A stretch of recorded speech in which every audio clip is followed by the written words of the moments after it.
Hello everyone, welcome back to my YouTube channel Ganit Guruji. मैं Lakshman Singh math master आपका अपने YouTube channel पर स्वागत करता हूं। आशा है कि आप सभी ठीक ठाक होंगे। पिछली क्लास में हमने सीधा अनुपात यानी डायरेक्टली प्रोपोर्शन पढ़ा था, जिसमें अगर दो वस्तुओं की हम तुलना करें यानी कंपैरिजन करें टू ऑब्जेक्ट्स की, तो अगर एक ऑब्जेक्ट की मात्रा बढ़ती है यानी उसकी क्वांटिटी बढ़ती है तो दूसरे की भी क्वांटिटी बढ़ती है।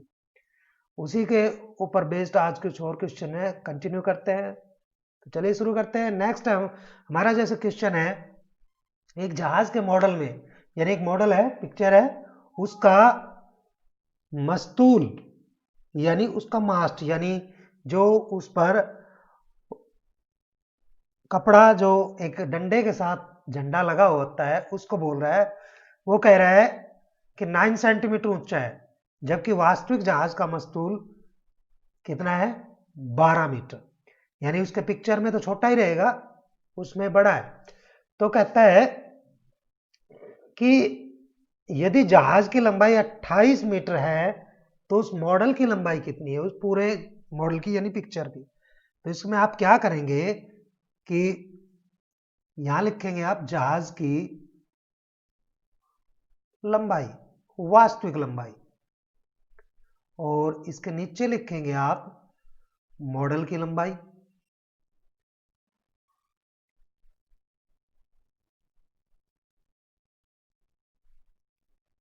अब मॉडल की लंबाई का जो उसने कंपैरिजन कैसे दिया है वो देखिए आप। कंपैरिजन उसने दिया है कि भाई जब उसका मस्तूल जो मॉडल में है वो 9 सेंटीमीटर है, कितना है? 9, और उसमें कितना है? 12, और जहाज की वास्तविक लंबाई कितनी है? 28 मीटर, और उसमें कितनी है ये निकालनी है हमें।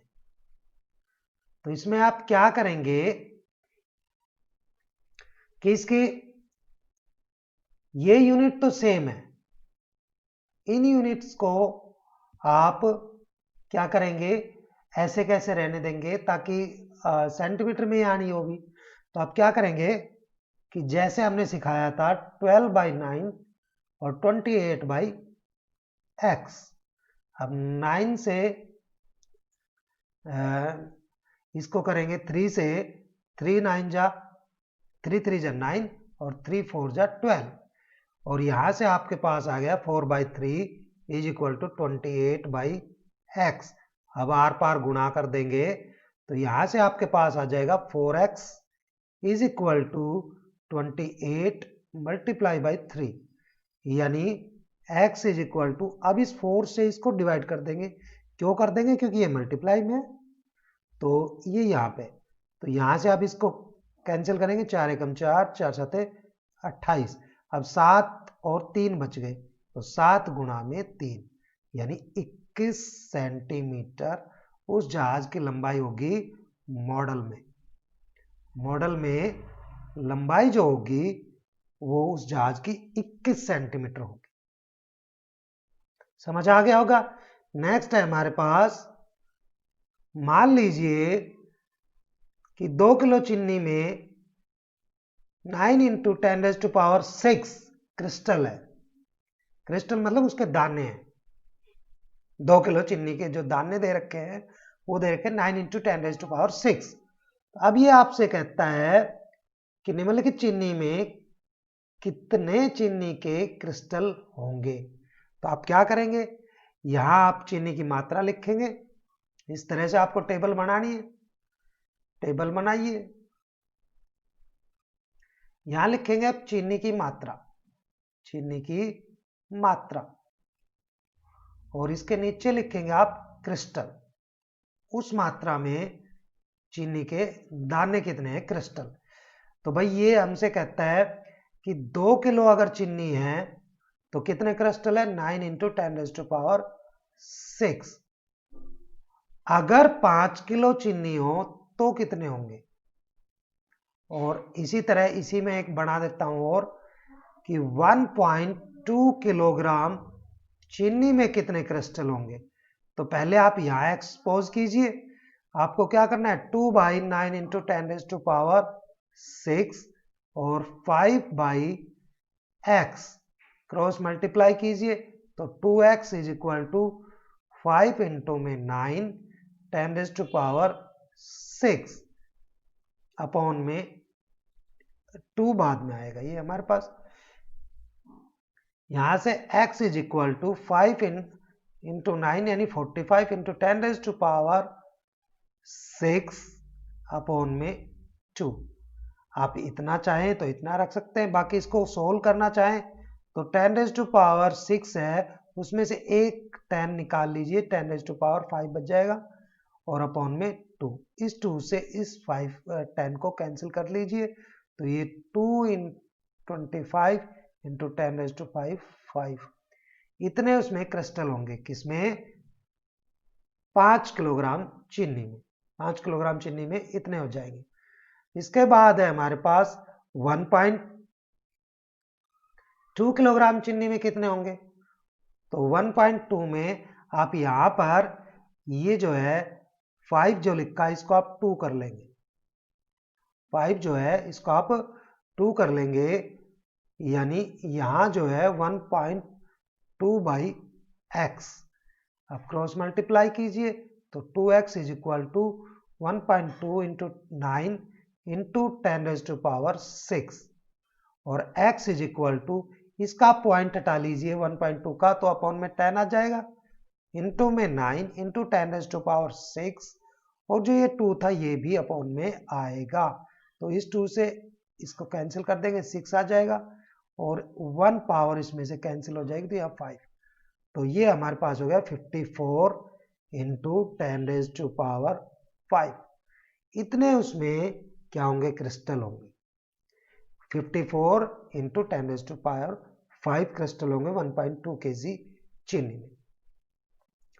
उसके बाद नेक्स्ट है हमारे पास, रश्मि के पास एक सड़क का मानचित्र है।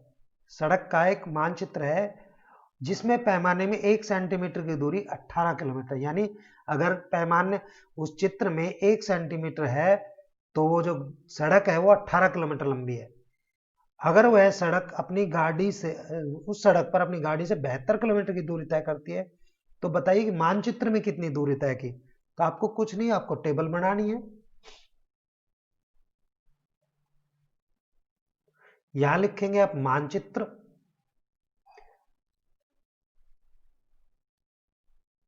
मानचित्र में लंबाई सड़क की और सड़क की वास्तविक लंबाई, या लिखेंगे वास्तविक लंबाई। अब आप देखिए कि अगर वो 1 सेंटीमीटर है तो 18 किलोमीटर और वो 72 किलोमीटर गई है, तो मानचित्र में कितनी गई है उसको आप x मान लीजिए।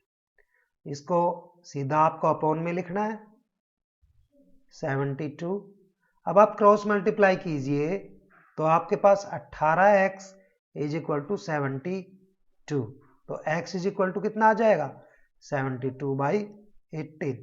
इसको आप काट दीजिए ये 4।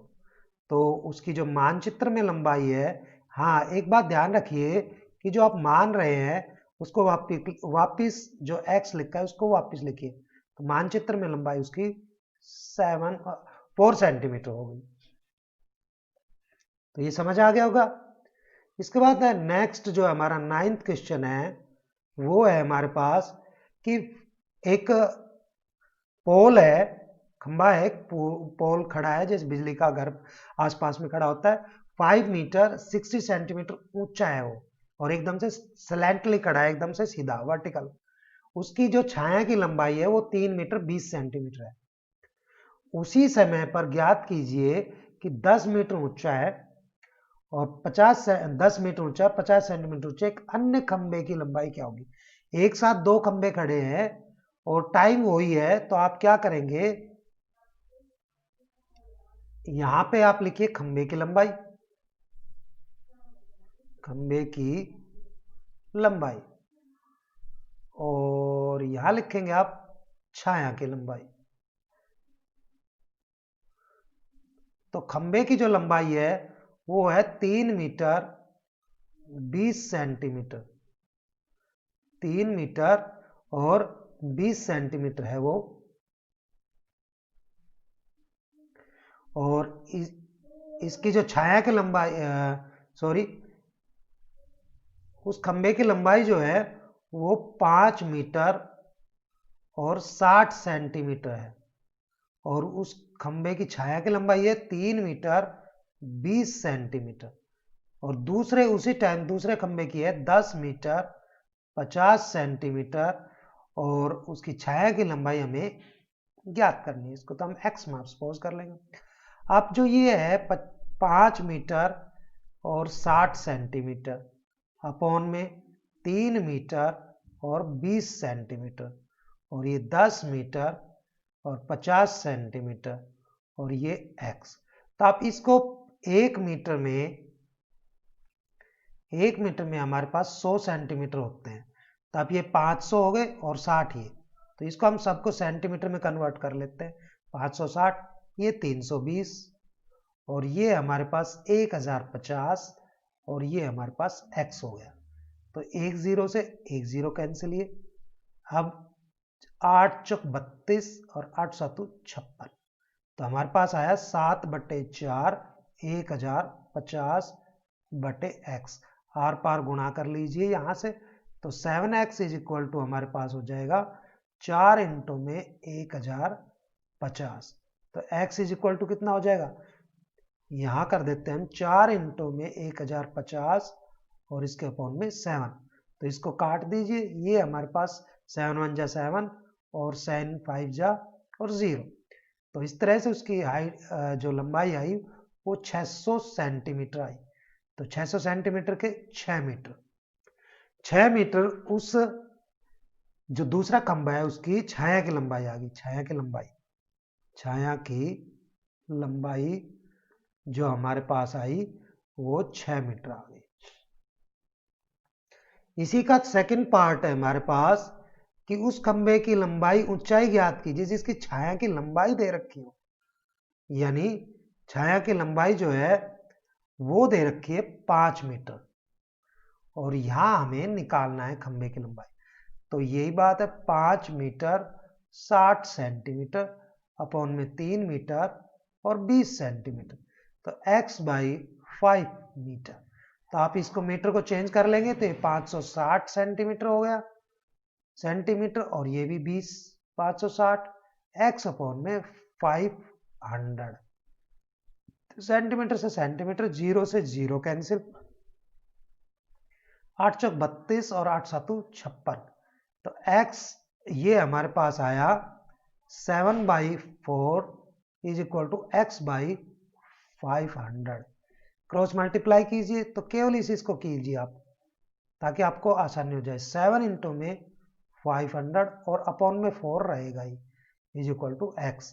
इसको इससे कैंसिल करेंगे तो 125 हो जाएगा। इसको आप मल्टीप्लाई कीजिए 7 से, तो 7 5 जा 35 3 और 7 2 जा 14 17 और 7 1 जा 7 और ये 8 सेंटीमीटर। यानी उस खंबे की लंबाई कितनी हो गई, खंबे की लंबाई वो हो गई हमारे पास 8 मीटर और 75 सेंटीमीटर। तो इस तरह से आप अलग भी और भी खंभों की लंबाई निकाल सकते हैं, इस तरह के और भी जो भी है। इसके बाद है कि माल से लदा हुआ एक ट्रक 25 मिनट में 14 किलोमीटर चलता है, 14 किलोमीटर ही जाता है। अगर चाल वही रहे तो 5 घंटे में कितनी दूर जाएगा। तो आप यहां लिखेंगे कि वो दूरी कितनी तय करता है, और यहां लिखेंगे आप समय। तो दूरी मान लीजिए आपने, उसने दे दी दूरी हमारे पास कितनी, 14 किलोमीटर। उसके बाद कितने मिनट में, 25 मिनट में। तो 5 घंटे में पूछ रहा है वो कितनी दूर जाएगा। तो अब क्या करेंगे, इसको एक्सपोज कर लेंगे। अब आपको क्या करना है, 14 किलोमीटर है तो वो 25 मिनट में, और x ये जो 5 घंटे हैं इसको आप मिनट में चेंज कर लेंगे क्योंकि ये भी मिनट ही है, तो आपके पास हो जाएंगे। अब आप केवल इसकी गुणा इसके साथ कीजिए, तो ये 5 इंटू में 60 अपॉन में 25 इज इक्वल टू एक्स।